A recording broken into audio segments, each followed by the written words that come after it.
This video is heavily inspired by Alpharad. The video title and thumbnail style both originated from him. Please support the original creator. As one of the most well-known, if not the most well-known fighting anime out there, Dragon Ball is no stranger to games.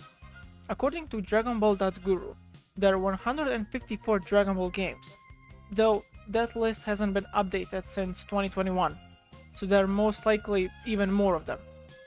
Now I could play games like Fighter Z, Xenoverse 2, Kakarot, or maybe throw some Budokai Tenkaichi 3 for the old time's sake and to celebrate the fourth one being announced, but oh no. I was looking for not just a game, but art.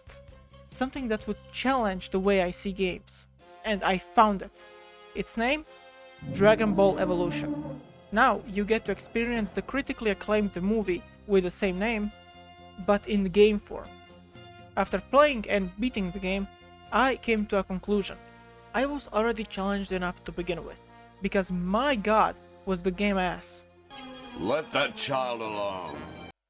Now I would give a TLDR of the story, but story mode is just reciting the one from the movie with no extra content, so instead I'll just mention some of the problems I have with the story mode. There's like 20 minutes worth of dialogue before each fight, sometimes even more, making a large chunk of the gameplay just pressing the next button. With this game, it's either you spam skip button for 5 minutes until you finally get to fight, which will last like 3 minutes, or you'll be like me and actually try to give the game a chance and read everything. It doesn't help that there's no additional content and scenes that will separate from the movie and give some extra context to some of the scenes. Instead, you'll just stare at the same 4 sprites of the characters in there and read, I guess. Sometimes the in-engine cutscenes show, and they are fine. If anything, I would have loved it if I added more of them, especially for some of the fight scenes.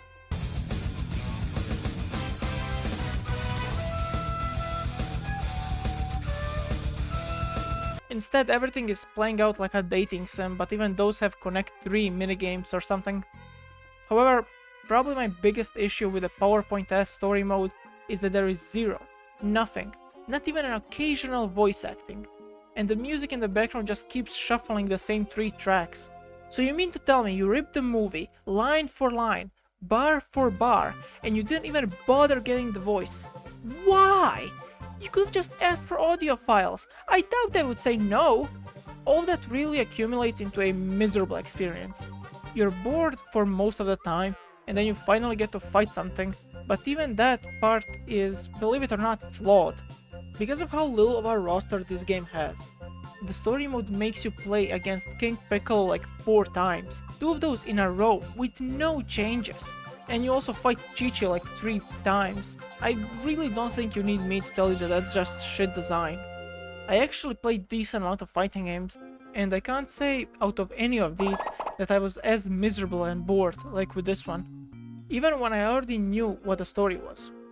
Well, alright, despite those flaws, you can just go to the arcade mode and play that, since it actually provides new content and story, while keeping the dialogue shorter. But hey, so what if the game has shit story? After all, the only thing that really matters is the... Wow, look at all the Piccolos. The gameplay itself isn't bad. The game combo-wise is quite easy to understand and execute, and it's pretty responsive.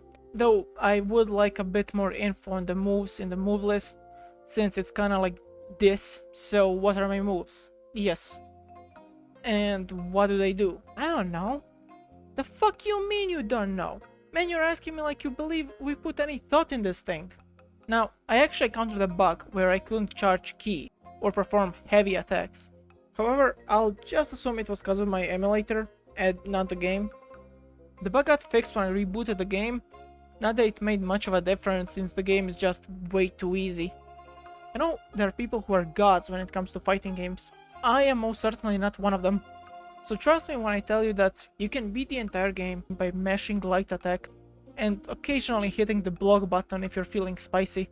What doesn't help is that the gameplay is actually ripped from the dev's previous game, Dragon Ball Z Shin Budokai 2. Exact same commands and runs on the exact same engine. Now, while I wouldn't call it just a reskin, since I didn't play Shin Budokai, I wouldn't put it past them. I mean, just look at the start screen. You could make something like that in Unity in like 5 minutes without any experience. They also had the audacity to make a secret character, despite already having a small roster, and that character it's Neo Piccolo. If you're wondering what that is, I got no clue. I haven't unlocked that, nor am I planning to. While I'm at, I might as well talk about the other characters. Goku is fine, more on the good side I would say.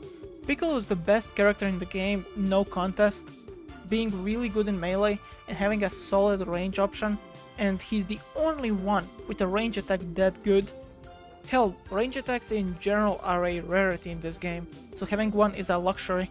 Ozaru, Goku and Piccolo, and probably Neo Piccolo, are the only ones worth playing.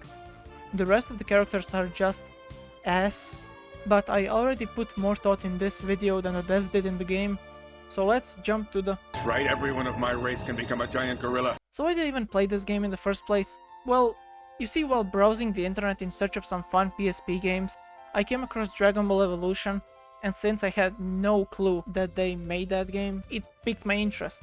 I saw the low score and thought that maybe the game isn't that bad, maybe it's just being hated on because of the movie, or that it will be bad, but like good bad, you know, fun bad. I also came across this review and honestly it got a chuckle out of me, so I really wanted to give it a chance.